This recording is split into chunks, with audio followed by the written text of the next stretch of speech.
Tadi aku berdiskusi dengan seorang pendeta. Pendeta tersebut kupertanyakan, ketika Yesus itu disunat pada hari ke-8, ya, apakah Paulus ini mengikuti juga bersunat? Di mana datanya kalau Paulus itu bersunat? Karena setahu aku di Galatia 3 nomor di Galatia 5 nomor 2, di situ Yesus dikatakan Paulus tidak berguna kalau dirimu menyunatkan diri sendiri, kan kayak gitu. Jadi kata Paulus, aku berkata kepadamu, barang siapa yang menyunatkan dirimu, maka Kristus tidak akan berguna untukmu. Nah, yang kutanya ini Paulusnya ini di mana ada datanya gitu bahwa dia bersunat. Coba tunjukkan sebuah dalil atau sebuah data tentang Paulus itu bersunat gitu ya. Tolong kamu tampilkan data itu kepadaku. Makanya aku penasaran, cari Kristen yang pinter gitu untuk menunjukkan data tersebut kalau ada. Kristen yang pinter gitu untuk menunjukkan data tersebut kalau ada. Kristen yang pinter gitu untuk menunjukkan data tersebut kalau ada. Ya, kalau ada. Salam saudara yang dikasihi Tuhan, salam damai sejahtera bagi kita semua. Jumpa lagi bersama saya di channel ini. Bagaimana kabarnya saudara? Doa dan harapan saya saudara yang menyaksikan video ini dalam keadaan sehat-sehat ya. Amin. Ya, pada kesempatan kali ini saya ingin mengajak kita semua menyaksikan satu lagi video diskusi lintas iman atau debat terbuka yang menurut saya seru teman-teman ya. Antara apologet Kristen yaitu Bang Joseph melawan seorang ustadz yaitu Ustadz Yusuf PI. Ya, dalam diskusi ini Ustadz PI bertanya, mana dalilnya Paulus itu disunat? Ya, teman-teman sekalian, sesaat lagi kita akan menyaksikan debat ini. Dan sekali lagi saya mau tegaskan di sini bahwa diskusi ini tentunya bertujuan untuk mencerdaskan dan saling belajar ya.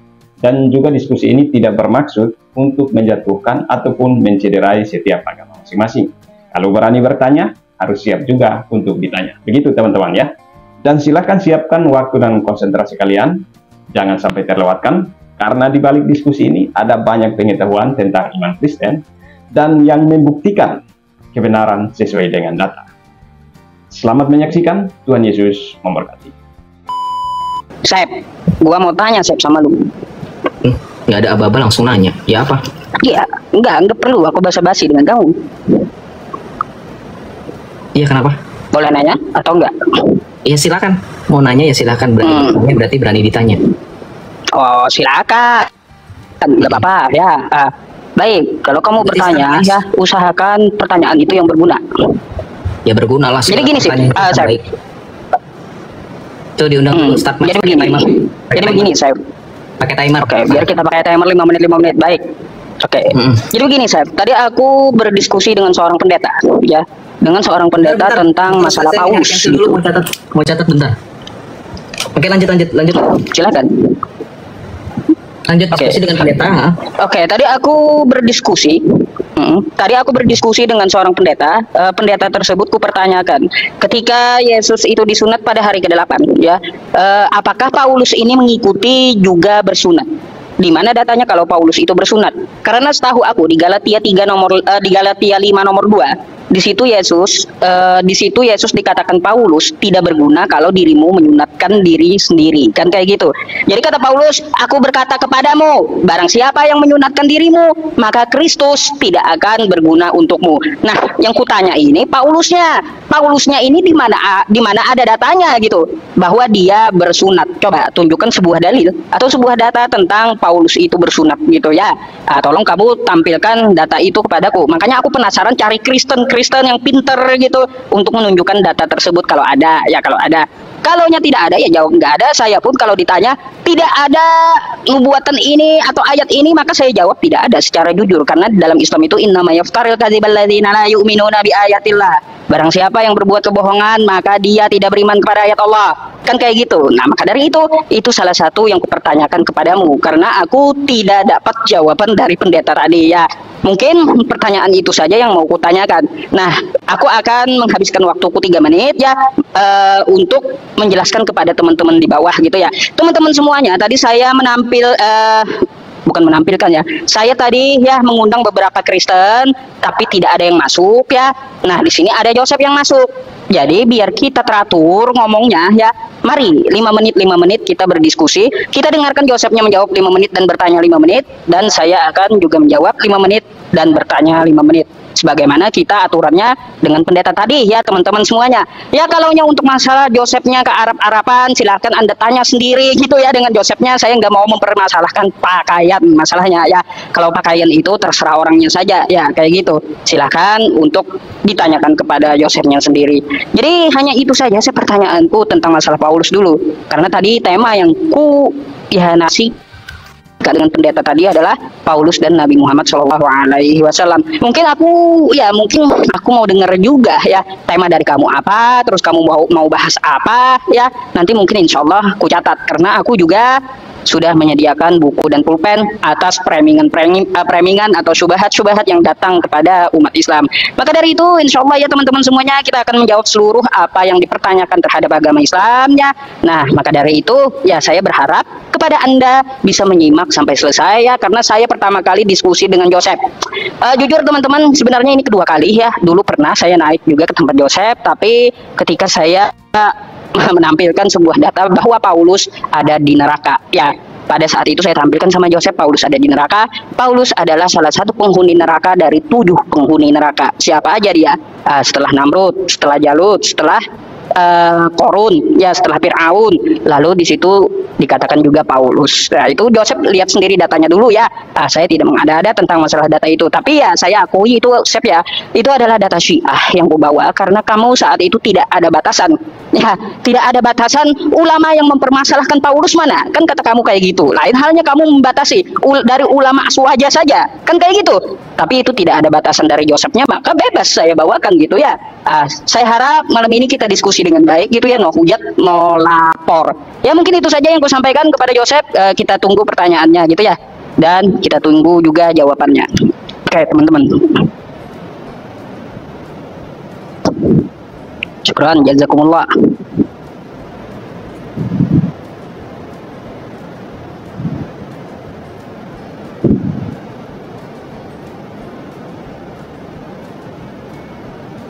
Bentar aku kirim dulu ya. Iya, waktunya aku kirim dulu sama gambar biar aku tutup mic.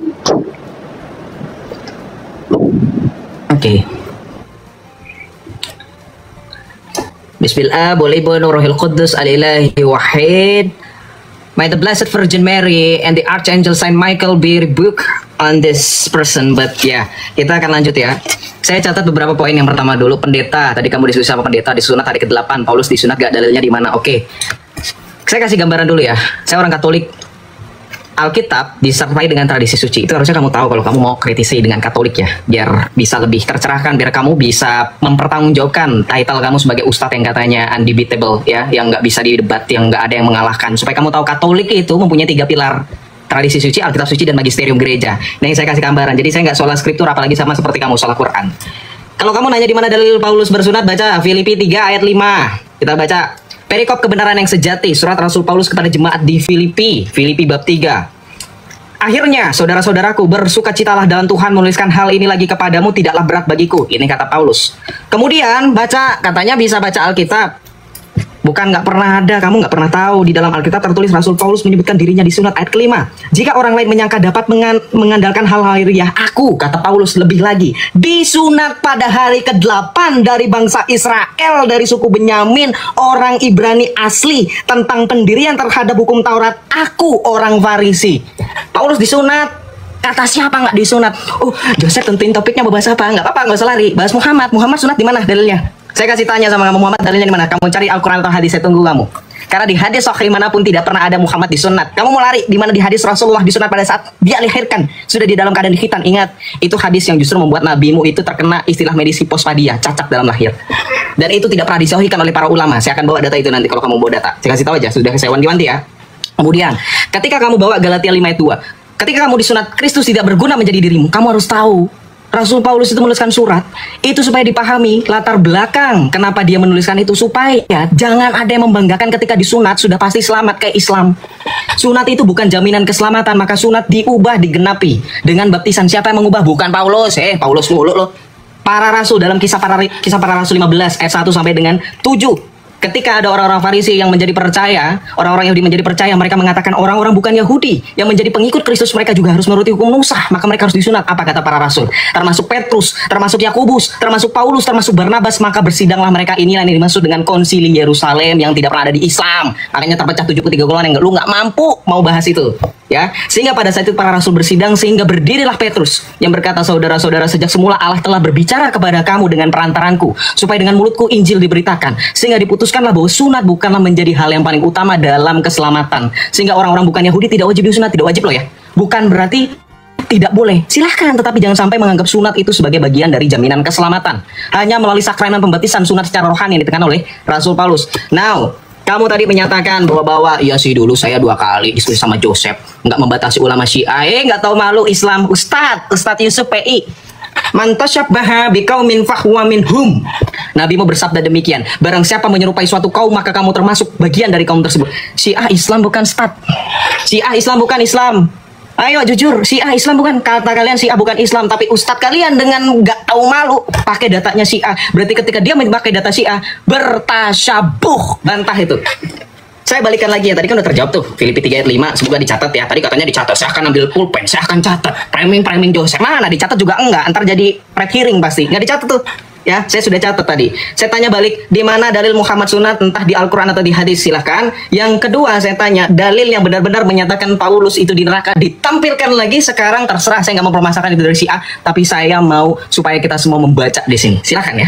Hanya 2. Di mana Rasulullah, nabimu itu yang katanya Muhammad itu disunat, dalilnya di mana? Yang terakhir saya minta data yang dulu katanya kamu bawa itu ditampilkan lagi, ya, supaya kita bisa nilai. Ya, nonton mulai banyak nih, ya, pertanggungjawaban. Yang mana pulpennya? Bohong nih, katanya berdusta itu.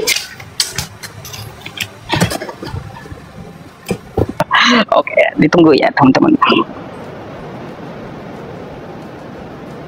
Saya kirim dulu.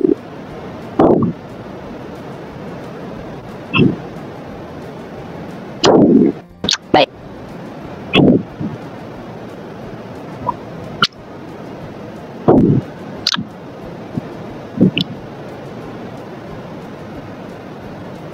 Saya terima dulu, saya. Kenapa kamu nggak bisa diundang? Ustadz, lihat waktunya sudah jalan 4 menit 40 detik. Kok? Oh, telat di tempatku berarti. Baik.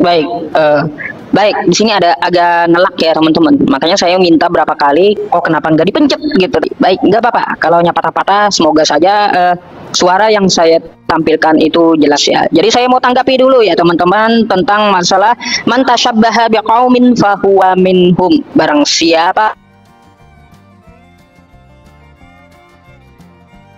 saya membawa literasi Syiah, apakah saya meniru Syiah? Jelas jawabannya tidak. Kan kayak gitu.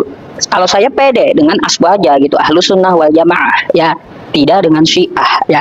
Jadi seperti itu, saya mempunyai pendirian gitu. Makanya saya tidak meniru Syiah baik cara berpakaian maupun cara perayaan, tidak ya. Jadi mohon maaf, kami Islam punya identitas ya. Tidak ada ya Islam ke Kristenan atau Islam ke Buddha-Budaan, nggak ada kayak gitu ya. Atau Islam ke Yunanian, nggak ada kayak gitu Islam itu ya. Terus dari kritik kamu yang kucatat di sini ya, Sep ya. Ketika aku membawakan min karomati Allah an wulidtu maktunan ya, kata kamu mempunyai kritik dari hadis tersebut tentang hadis Nabi Muhammad SAW. Ya, memangnya hadis dari Nabi Muhammad SAW itu ada berapa, Sep? Aku pengen tahu deh, kalau kamu tahu hadisku ya, ada berapa yang biasa aku bawakan ke publik dia ya, yang biasa aku bawakan ke publik min karomati Allah ya. Di situ dikatakan bagian dari anugerah Allah, min karomati Allah an wulidtu maktunan, aku dilahirkan dalam keadaan suci dan bersunat. Nah, coba kamu bawakan kritik teks atau kritik dari periwayat hadis tersebut. Aku pengen tahu tentang masalah itu. Kaitan tentang masalah sunat ya, yang kau jabarkan kepadaku. Kata kamu di Filipi 3 nomor 5 ya. Kalau saya baca di sini ya, sekalipun aku juga ada alasan untuk menaruh percaya pada lahiriah, jika ada orang yang lain menyangka dapat menaruh percaya pada hal-hal lahiriah, aku lebih lagi disunat pada hari ke-8 dari bangsa Israel, dari suku Benyamin, orang Ibrani tentang pendirian hukum Taurat. Aku orang Parisi. Maka pertanyaan, poinku ketika kamu membawakan Filipi 3 ya sampai 7 ini, aku mau tanya, siapa saksinya Paulus itu bersunat? Coba. Kalau Nabi kami kan dia mengaku sudah sunat ketika dia dilahirkan. Maka aku bisa menyampaikan kepada kamu, tidak ada protes dari istri-istri Nabi bahwa Nabi Muhammad belum sunat. Nggak ada protes seperti itu. Sekarang mau kutanya, kalau Paulus mengaku bersunat, siapa yang menyaksikan Paulus bersunat? Adakah saksinya? Kita mengetahui Paulus saja tidak mempunyai istri, kan kayak gitu. Ya mungkin aku kurang tahu gitu ya tentang masalah cerita Paulus, apakah dia beristri atau tidak. Kalau dia beristri kan maka bisa ditanya istrinya sebagai saksi, kan kayak gitu. Tapi di sini aku minta pembuktian ya, minta pembuktian. Kalau Paulus ini sunat ya tidak melanggar hukum Taurat karena dia orang Farisi, maka aku tanya siapa sih saksinya? Saksinya itu siapa gitu? Paulus ini bersunat, baru dengar aku masalahnya, baru dengar ya. Maka dari itu kalau bisa kamu hadirkan salah satu saksi Paulus itu bersunat. Lagi pula ya kalaunya saya melihat ya teman-teman di catatan Lukas tentang Yesus itu bersunat, itu kan turut tulisan dari Lukas gitu ya. Saya juga saksikan hal itu. Kenapa? Karena kita mengetahui Lukas itu tidak bertemu dengan Yesus, maka kita juga harus mencari verifikasi dari tulisan-tulisan Lukas, kan kayak gitu. Tapi nggak dulu lah ke Lukas itu ya. Saya mau Joseph membuktikan dulu ada saksi Paulus itu bersunat gitu. Karena banyak ya orang-orang yang menyaksikan Paulus ketika yang katanya dia adalah utusan dari Yesus. Coba silahkan dulu. Mungkin pertanyaan lain nanti aku jawab di next time. Silahkan.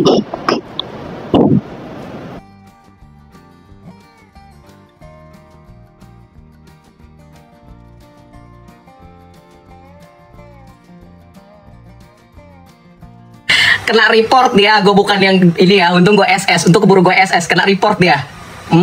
Kena report dia. Bukan gue ya, gue gak ada urusan lu ya, lu Islam masih aja nih. Mana itu gak kelihatan lagi. Gimana caranya guys biar kelihatan ini? Kena report dia. Koplak, aduh seru banget. Itu poin-poin dia tuh ya. Nih baca nih. Yusuf PI live was discontinued due to hate speech and hateful behavior. Ya, nih. Tuh, bukan gua yang kabur, yang tiba-tiba enggak, gua juga kaget tiba-tiba udahan. Tuh. Nih, gua SS. Nah, muka gua lagi komok tuh, lagi bingung tuh tiba-tiba udahan. Saya mau bantah, tapi nanti lah, jangan, nanti spoiler. Gua ada bantahannya ketika nih, Islam, lu rekam yang bagian ini, lu kasih wanti-wanti sama si Ucup ya. Gua kasih wanti-wanti nih. Sekarang kita bahas, ketika dia mempertanyakan di awal mula, dia ngakunya diskusi sama pendeta terus nggak ada yang jawab, nyari Kristen yang pintar katanya kan, nggak ada, belum nemu jawaban. Paulus disunat katanya, mengaku dirinya disunat, ketemu langsung Filipi 3 ayat 5 udah ada di situ. Biasa teman-teman Islam lompat ya, udah kejawab nih, pusing otaknya puyeng, aduh ternyata ada, ternyata saya nggak baca Bible, ternyata ada tuh Paulus ngaku dia sunat, ternyata tertulis sendiri dia bersunat, dia orang Yahudi, orang Ibrani asli. Dia cari-cari kesalahan lain. Oh, saya minta saksinya. Teman-teman sadar nggak, Alkitab itu tidak mencatat keseluruhan kisah hidup Paulus. Keselamatan kita tidak bergantung pada Paulus, Petrus, Yakobus, Yohanes, nggak bergantung. Paham nggak teman-teman yang Kristen? Paham nggak yang Islam? Hello. Orang Alkitab itu berbicara karya keselamatan Allah melalui Tuhan Yesus. Kok malah ngomongin kesaksian Paulus? Orang Alkitab justru kesaksian tentang Yesus. Apa hubungannya kesaksian Paulus? Apa hubungannya kesaksian Yohanes? Mau Yohanes orang kah? Alkitab itu kesaksian tentang Yesus. Baca 1 Yohanes 1 ayat 1. Mari kita baca. Yohanes menuliskan kepada kita semua bahwa Alkitab adalah kesaksian tentang firman yang hidup, bukan tentang Paulus, bukan tentang Yudas, bukan tentang Yakobus, bukan tentang Petrus. Paham? Itu saja sudah salah. Itu saja sudah pemahaman yang sangat ngawur. Itu tidak akademis namanya. Itu tidak memahami bagaimana pola pikir lawan berbicara. Saya sekalipun bermusuhan dengan kalian orang Islam, saya tidak mungkin mungkin nanya mana ada kisah Al-Quran di mana Muhammad dari lahir sampai dengan gede tertulis dalam Al-Quran. Pasti kalian ngetawain saya kan, bilang saya bodoh, bilang saya tolol. Kenapa? Karena Al-Quran bukan tentang biografinya Nabi kalian. Betul nggak?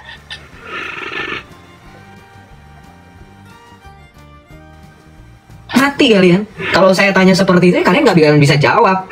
Ketika ada suatu nyanyian syair, Abdullah bundanya, Abdul Muthalib kakeknya, Abu Thalib pamannya, Khadijah istri setia, dan seterusnya. Syair itu adanya di Al-Quran atau di hadis, di kisah. Mati lu kalau gue suruh sebutin dalilnya di mana Al-Quran menyebutkan syair seperti itu. Saya nggak serendah ustadz kalian. mengerti. Itu saja sudah ketahuan pola pikir dan otak dia itu sangat rendah. Ya. Bagaimana mungkin ada kisah tentang Paulus? Wong Alkitab mencatat kesaksian dari para rasul dari mulai Petrus, Yohanes, Yakobus, ya, termasuk Paulus menuliskan surat pastoralnya kepada Galatia, Roma, Filipi, Efesus, Kolose. Itu tentang Yesus, bukan tentang dirinya sendiri. Itu hanya latar belakang untuk menceritakan bahwa akulah Paulus yang telah diutus, hanya sebatas itu. Selebihnya ya tidak penting. Oke, kita fokus. Surat Yohanes yang pertama, kita baca. Nih. Surat Yohanes yang pertama, bab pertama, ayat yang pertama sampai dengan 4. Simak baik-baik. Apa yang ada sejak semula, yang telah kami dengar, yang telah kami lihat dengan mata kami, yang telah kami saksikan, dan yang kami raba dengan tangan kami tentang firman hidup, itulah yang kami tuliskan. Jadi tentang siapa? Tentang siapa? Penulisan ini tentang siapa? Tentang firman hidup yang telah dilihat, telah diraba, telah disaksikan. Bukan tentang Paulus, bukan tentang Petrus, tentang firman yang hidup. Baca ayat kedua. Hidup itu telah dinyatakan dan kami telah melihatnya. Sekarang kami bersaksi dan memberitakan kepada kamu tentang hidup kekal yang ada bersama Bapa dan telah dinyatakan kepada kami. Paham? Jadi bukan tentang Paulus. Ya, teman-teman sekalian, itulah dia cuplikan videonya diskusi Bang Joseph dengan Ustadz Yusuf PI. Tentu kita sudah mendengar dan menyaksikan jawaban cerdas dari Bang Joseph ya. Semoga lewat jawaban Bang Joseph tadi dapat menjadi berkat bagi kita semua. Di dalam Filipi 3 ayat 2 sampai 3, Alkitab menyatakan bahwa kita menyembah Allah dengan bimbingan Roh Allah sendiri. Dan kita bersyukur karena kita hidup bersatu dengan Kristus Yesus. Kita tidak bergantung kepada upacara-upacara yang bersifat lahir. Dan di dalam Kolose 2 ayat 11, sunat rohani juga diartikan sebagai pembebasan dari perbudakan dosa dan keinginan-keinginan badani yang jahat. Ya, teman-teman sekalian, semoga lewat diskusi ini kita semua dapat diberkati. Tuhan Yesus memberkati. Shalom.